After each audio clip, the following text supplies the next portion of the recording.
Hello everyone, welcome to this edition of Front Talk.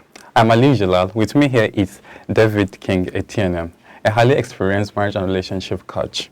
Today we're going to talk about issues in marital infidelity.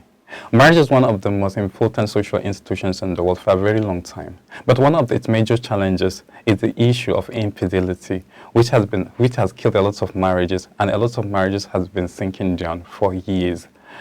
So, welcome to the show. Thank you. Before we talk on the issue, we would like to know what infidelity in marriage is. Infidelity in marriage simply refers to two people in a relationship, of course, in the relationship of marriage. And when one party decides to go outside of his or her marriage to have an affair, an illicit relationship with another person outside of their marriage, that's infidelity in simple terms. Okay, when we talk about affair, can it be only sexual or what sexual and romantic? Sexual, romantic. Well, infidelity, the general term they use to make people understand what it is around here is cheating. Yes. When you say someone is cheating in their relationship or their marriage. So that's simply what it is. When you're having a romantic, a platonic relationship, not platonic now, a passionate relationship with another person other than your spouse, that's infidelity. Right, thank you. So what are the causes, like what are the immediate causes or usual causes of infidelity in marriage? Talking about the immediate, there are many. The truth about it is that it's exhaustive. It's not something we can fully say this is what the reason is. But the truth about it is, when you look at marriage, marriage is something that brings two people together. And when they come in to that relationship, they have what they supply to each other. Now, I would say one of the major causes of infidelity is when one person decides to go out to get something from another person other than what they should be getting from their partner. Now, whether their partner may have stopped giving them what they are going out to get, or they are not connecting in the right perspective to get it, is another issue altogether.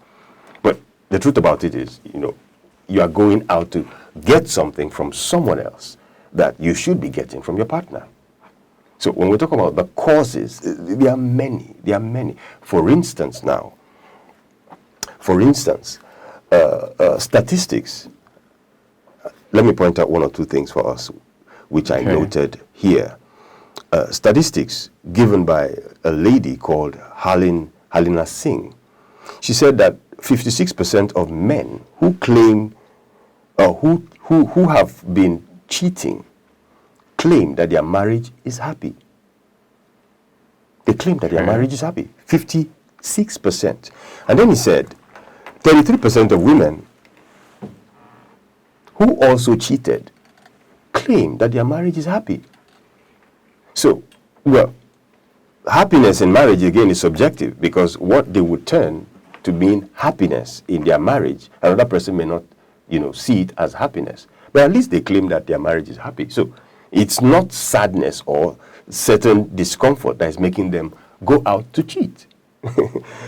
Then she says 32% of women cheat because they want to reaffirm desirability.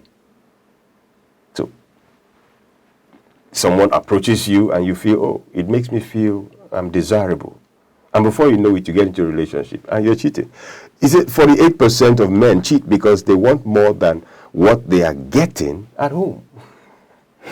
And then she says that 47% of men cheat because they want more variety of sex. Okay, men. Yes, okay. Men, variety. Okay, I've had this.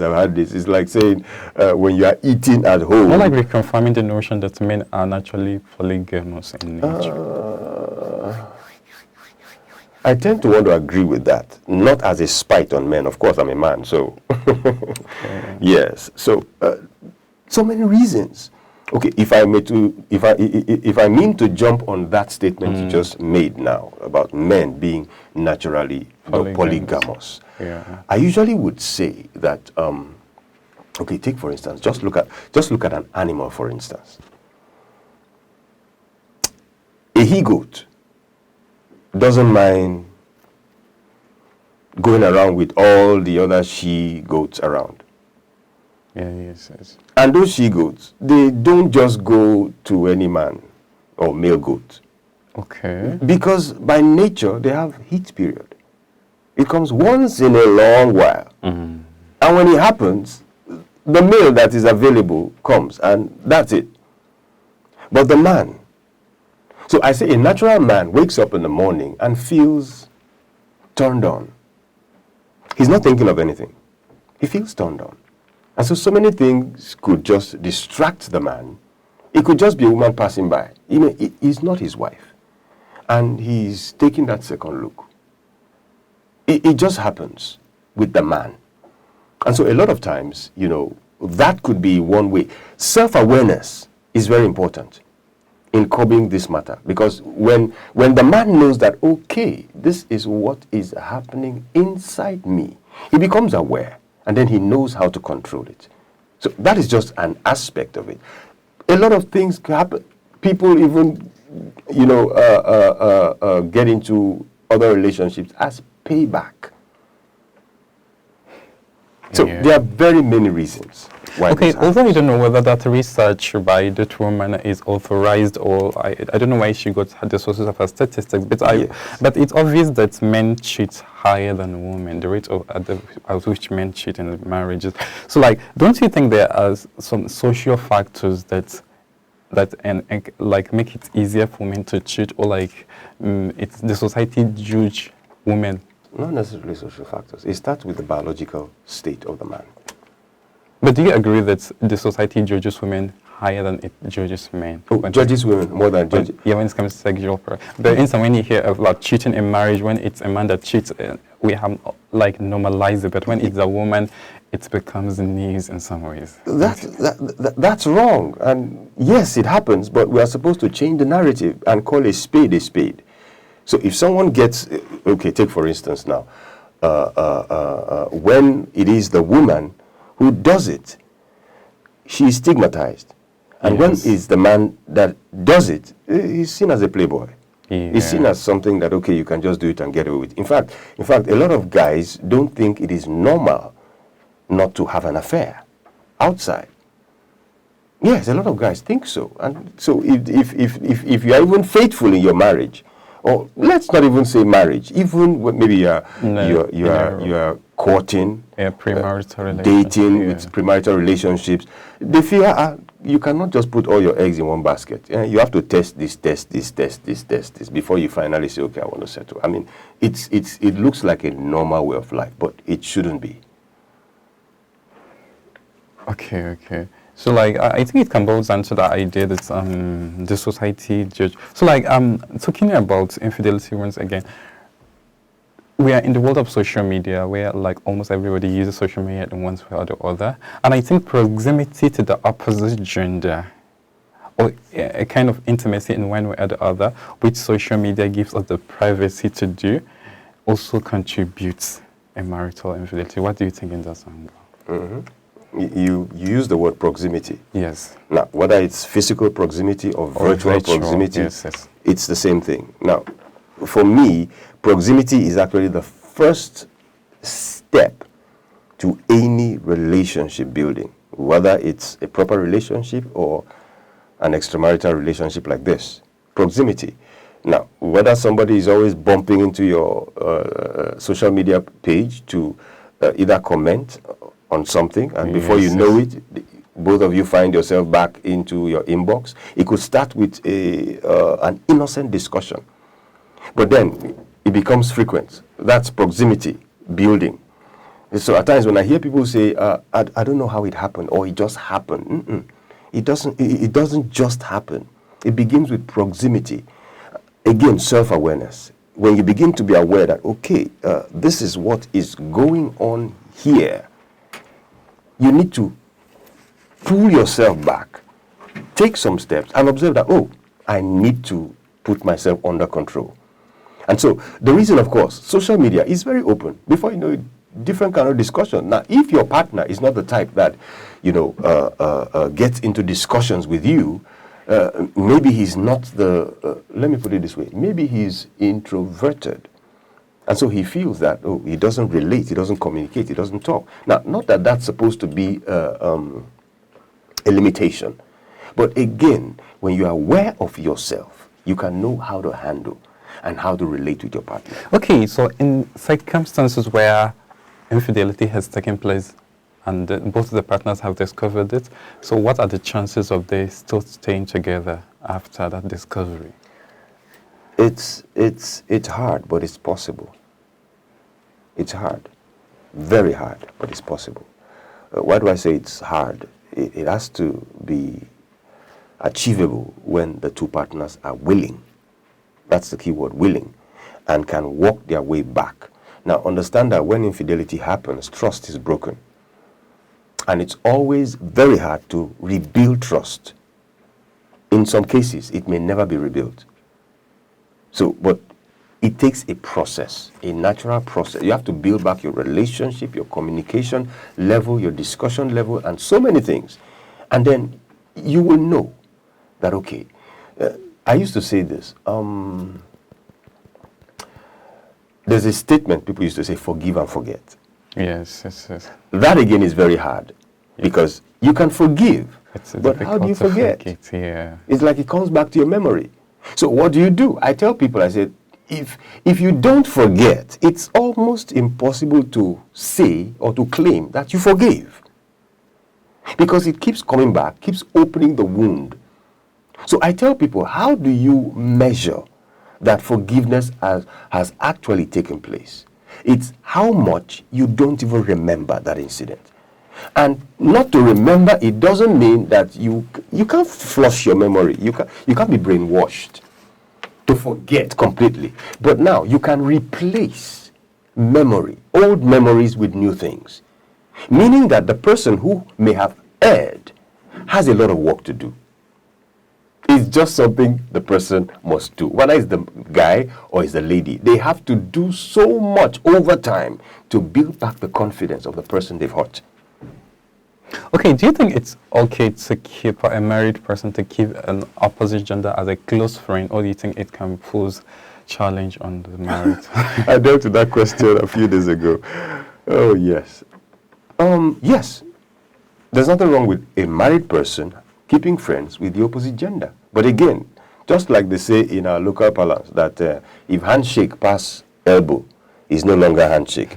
Meaning again that you are supposed to observe, to know when proximity is getting beyond normal. The world is a global village. I need you, you need me. I'm here today because somebody recommended me to you, spoke about me to you, and you knew me. Otherwise, I wouldn't be here. That's relationship now, coming from an external factor. Now, I could have a relationship with some other person who is not male, but female. That's the way life works. But if we begin to notice that that proximity is beginning to tamper with us emotionally, psychologically, and otherwise, that's why we need the place of boundaries. We say, okay, this is so much of how we can get in this particular relationship. So like, by giving examples, how close is too close, you know?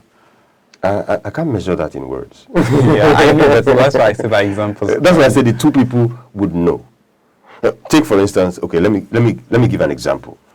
You are relating with someone, and then all of a sudden you begin to find out that you are looking forward to hearing from that person. Or when that person calls, you're excited, your heart is beating fast. Okay, something is going on. That's a red flag for you to say, okay, this is not just a normal relationship. Something deeper is, and at that point, you need to begin to do something to pull away. Now, it's possible that the other person may feel the same way and may be looking forward to it. In other words, the person doesn't want to stop. So it's a consciousness of both parties to be aware that, okay, I want this or I don't want this. Now, if you say I don't want this, you begin to do something intentionally to pull away. Okay, so when cheating has already taken place, what do you think the partner, even after apologizing and everything, can cheat again? Like, what are the chances of the person who has cheated before to cheat again in the future? Because a lot of couples will, that's the question that will be ringing in their minds, definitely after they try to reconcile. So maybe this person is going to continue it because this is his habit, everything. Do you think like it can be one-off or something that, or it's something that can be continuous? You mentioned the word habit. Yeah. So if it was, even though I don't believe in accidents, I don't believe in accidents when it has to do with infidelity.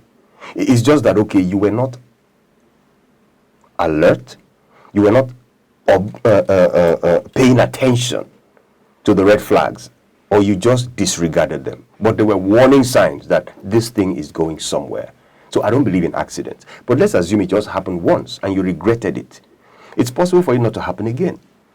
But like you mentioned, habit, where it happens again, it is absolutely possible. There's this adage that a dog keeps going back to its vomit. I mean, think about it now. If you are not intentional about it, I use the word intentional, to say, I don't, are you aware? I know you're aware because we listen to radio, we watch TV. At the close of every cigarette advert, you hear smokers are liable to die young. Yes. Even the smoker heard that, but the next time he's lighting a cigarette. Yeah. Does he want to die? No. It's just habit that has taken over him and led him into control. So the way to not do it again is to be intentional, not allowing your emotions, your desires to control you, but you being at the helm of affairs. Self-control. Self-control. So we all have, growing up, we've always had January 1st, New Year resolution. Before 10th, we've broken it. Because we just said it, we were not taking the steps necessary to turn us around from that vice.